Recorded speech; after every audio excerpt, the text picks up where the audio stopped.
Hoje eu vou ensinar vocês a fazer fogo usando madeira. Você vai precisar de 2 gravetos e de algumas folhas secas, porque isso é bom porque queima rápido. Então, tem que ter cuidado, porque o fogo vai acender muito rápido quando pegar.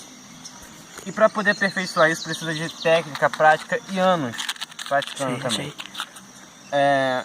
Você vai posicionar uma madeira aqui, pegando a outra, encaixa aqui e gira até o fogo surgir. Eu falei que ele pega muito rápido, por isso que é bom ter gravetos por perto, para sua fogueira pegar bem rápido.